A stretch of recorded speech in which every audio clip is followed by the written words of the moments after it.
Bonjour, mesdames. Nous sommes sur le Space TV pour une émission Vox Déméter. Vox Déméter, c'est un écosystème qui fait entendre la voix des femmes du monde agricole. C'est pour ça que je reçois aujourd'hui deux femmes. L'une, c'est Camille Lefebvre. Bonjour. Bonjour. Et à ses côtés, Caroline Houlaine, qui est consultante et formatrice. Bonjour Anne. Je suis Anne Dumonet-Leca, présidente de l'association Vox Déméter. J'en suis sa fondatrice. Et notre mission, c'est de faire entendre la voix des femmes du monde agricole et de faire bouger les lignes de la mixité dans les instances décisionnelles agricoles. Notre vocation, c'est donc en fait de montrer que les femmes sont des expertes, qu'elles prennent leur place et qu'elles ont des avis sur tout parce que ce sont de vrais entrepreneurs. Et donc, notre émission aujourd'hui va être consacrée au bien-être animal, bien-être de l'éleveuse, mais de l'éleveur aussi, et donc pas seulement de l'éleveuse. Alors, le bien-être animal, on en parle beaucoup. Le bien-être de l'éleveuse, beaucoup moins, ou de l'éleveur. J'aimerais que vous me parliez d'abord de ce qu'est pour vous le bien-être animal. C'est un vaste sujet, mais je sais que vous pouvez relever le défi. Moi, je suis Camille Lefebvre. Je suis installée pas très loin d'ici, sur la commune de Passé. Je suis à la tête d'un élevage de 120 vaches. Je suis installée avec mon mari.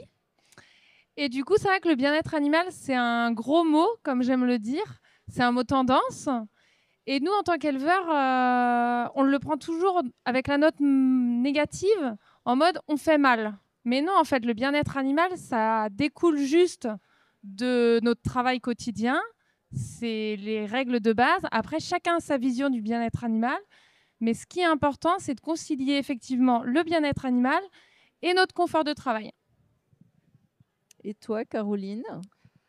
Alors, quel est ton parcours, Caroline, quand même ? Donc, en quelques mots, mon parcours. Moi, je suis issue du croisement d'un éleveur de vaches laitières et d'une infirmière.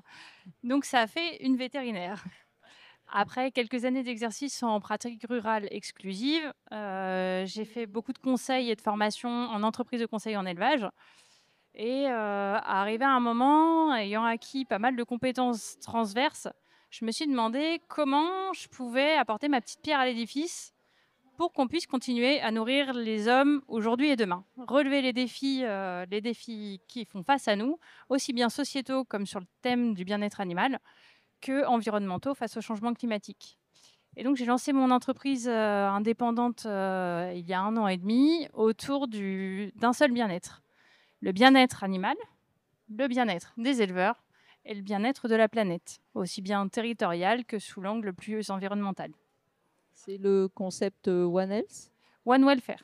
One Welfare, pardon. One Welfare.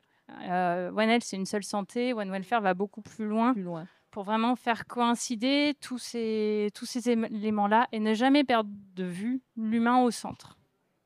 Donc, la relation homme-animal, homme avec un grand H, je souligne, elle vous parle à toutes les deux. Et comment vous êtes rencontrées ? Il y a eu une rencontre, je crois. Oui.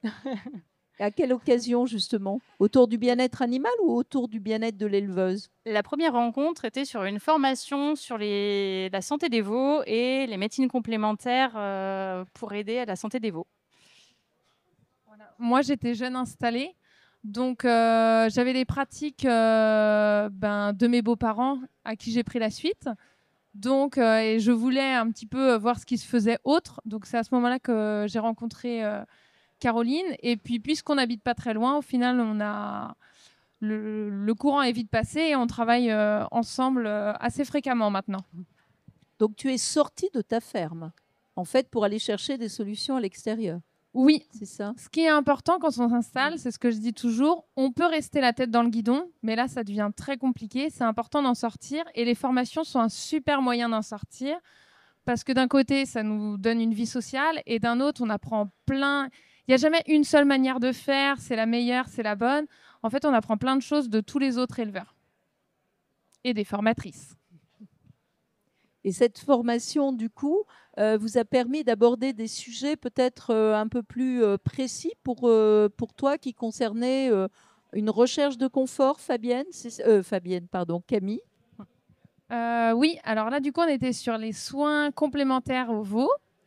Donc, en fait, j'ai envie de dire c'est tout bête, mais c'est savoir observer un veau pour savoir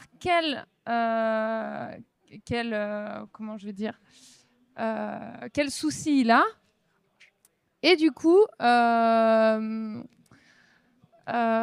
comment pallier aux soucis réels qu'il a. En fait, avant, moi, j'avais des problèmes sur les veaux. J'arrivais pas à discerner quel était son problème. Donc, je faisais un truc un peu général en me disant, à tous les coups, ça va marcher. Voilà.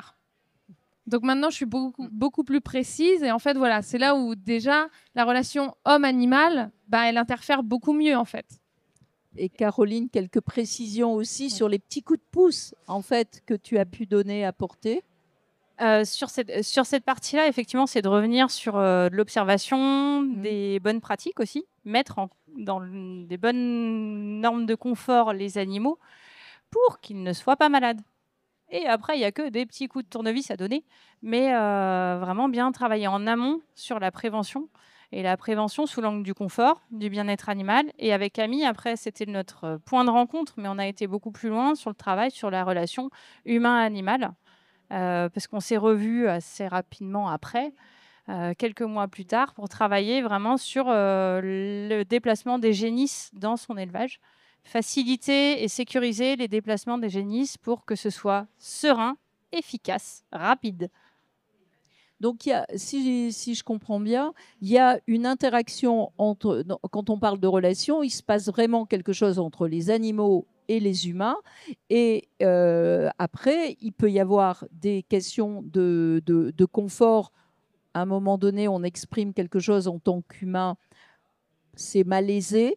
Donc, il faut trouver une solution. L'animal peut lui aussi exprimer un malaise. Et donc, on est capable, en fait, avec l'observation, mais avec d'autres techniques, d'améliorer le confort de l'humain et de l'animal. Comment ça se passe concrètement, justement? Puisque vous parliez de la manipulation des génisses, par exemple, comment ça s'est passé? La première étape, déjà, c'est de comprendre l'autre, ses besoins, mais aussi comment il communique. Il n'a pas la parole, mais par contre, il a tout un tas d'autres codes qu'à nous, humains, il faut apprendre. Et après, il n'y a plus qu'à les lire. Et ensuite, on corrige et on voit après si ça fonctionne ou pas, quels sont les signes qu'il émet qui sont positifs, quels sont les signes qu'il émet qui sont négatifs et qu'il faut corriger. Et c'est vraiment d'abord la première question, c'est de l'apprentissage de communication, de lecture de signaux émotionnels. Donc, si on communique bien avec les animaux, on est capable de communiquer bien avec les humains? Il faut réapprendre les codes humains. Hein, c'est pas mal. Hein. Pas sûr. Pas sûr. Et donc, du coup, la manipulation des génisses, ça s'est amélioré pour toi ou il y a encore des réglages? Tu apprends chaque jour. Enfin, elles réagissent bien, tes génisses, justement? Les génisses réagissent très, très bien. La clé, c'est le temps. Le temps qu'on y accorde. Voilà. Pour avoir des effets positifs, il faut y passer du temps.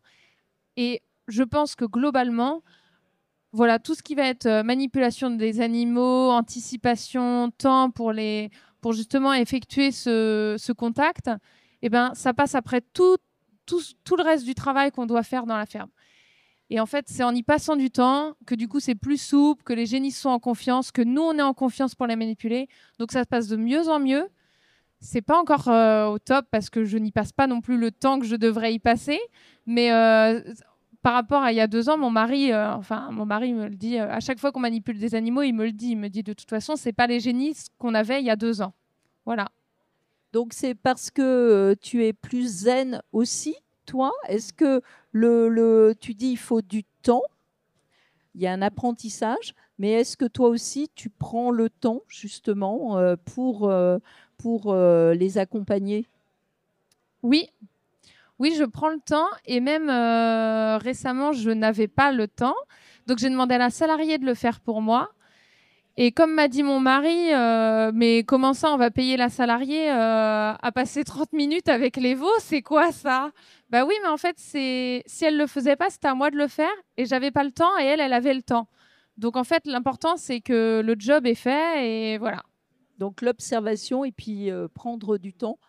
Caroline, tu voulais rajouter quelque chose? Deux choses. L'histoire de prendre le temps, ça permet aussi, dans les premières choses qu'on a travaillées, peut-être même les premiers mots qu'on a eus quand on a travaillé sur la relation humain-animal, c'était de répondre à la question: qu'est-ce que j'autorise de cet animal qui fera 600, 700, 800 kilos, voire plus pour certaines catégories d'animaux? Qu'est-ce que j'autorise en termes de contact? Et du coup, comment je vois l'animal devant moi? Quelle représentation j'en ai? Et en fait, nos représentations vont complètement induire nos réactions et leurs réactions vis-à-vis de nous, nos comportements et leurs réactions. Donc déjà, il y a une question de représentation et après, une notion de contrat moral avec l'animal sur ce qu'on autorise et comment on communique avec lui pour que le contrat soit clair et respecté.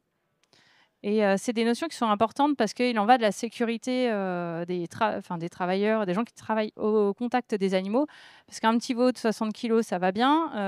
La génisse, quand elle en fait 600 prête à véler, on finit vite dans la paille, quoi. Et ça, c'est dans le meilleur des cas. Donc il y a ces aspects-là de contrat moral, d'où l'importance de la communication et de la représentation de l'animal. Donc relation homme-animal, c'est un contrat moral en fait que l'on a avec lui. Oui, oui. Très bien. Caroline, tu as développé un concept, l'éleveur manager de son troupeau. Tu peux nous en dire quelques mots? Je pense que c'est un peu complémentaire à ton activité à Tout Élevage aussi. Donc, ça découle de ces notions-là. En fait, l'éleveur est-il producteur de lait ou l'éleveur est-il manager d'un troupeau de vaches qui produisent du lait? Et si on se place du côté de l'éleveur manager, en fait, il doit faire en sorte que les animaux fassent pour lui un maximum de travail sans que lui en fasse minimum d'efforts. Comment on fait pour que, du coup, pour bien communiquer les consignes? Et donc là, on revient sur les aspects de communication. Comment on fait pour piloter que ça se passe bien? On revient sur les aspects aussi de lecture du bien-être des animaux, aussi bien sur la partie physique qu'émotionnelle. Et la posture qu'on a auprès d'eux. Et on devient meneur du troupeau et non pas poussé. Et ça change complètement la relation vis-à-vis de l'animal. Et c'est beaucoup moins fatigant de passer devant que de pousser derrière. D'accord avec cette analyse, Camille? Oui, totalement. C'est beaucoup plus compliqué de pousser. C'est beaucoup plus compliqué de pousser, pardon. Oui. Après, c'est toujours, il y a la théorie, la pratique, et faire changer nos idées, en fait. On a une façon aujourd'hui de... Voilà, on a encore certaines jauges à faire bouger pour être vraiment éleveur-manager. Mais effectivement, ça coule de source. Quand je disais je suis à la tête d'une exploitation de 120 vaches, pour moi, je suis vraiment... je subis pas mon métier, je suis chef d'entreprise et voilà, et on travaille tous ensemble. Toutes ces nouvelles pratiques finalement de bien-être humain, bien-être animal, ne sont-elles pas aussi contributrices à faire qu'on puisse aujourd'hui accueillir un peu plus de personnes qui veulent devenir éleveurs, éleveuses et qui ne sont pas issues du milieu agricole? Il y a une forte déprise, on le sait, en élevage laitier, en élevage bovin.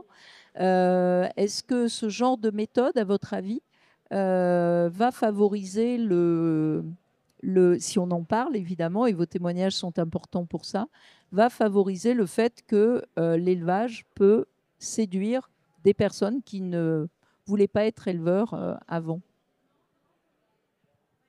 Moi, je l'espère. Vous espérez? Je l'espère. Parce qu'on revoit la copie dans le concept d'éleveur-manager, il y a aussi se fixer ses objectifs. Et commencer de ses objectifs personnels, voilà, comme un entrepreneur, et les décliner en objectifs professionnels et en réalisation pratique derrière. Et effectivement, comme tu disais, Camille, ne pas subir son métier, mais être maître de ses décisions. Et pour moi, réduire un petit peu la pénibilité du travail, parce que c'est moins pénible du coup de faire travailler les animaux à notre place.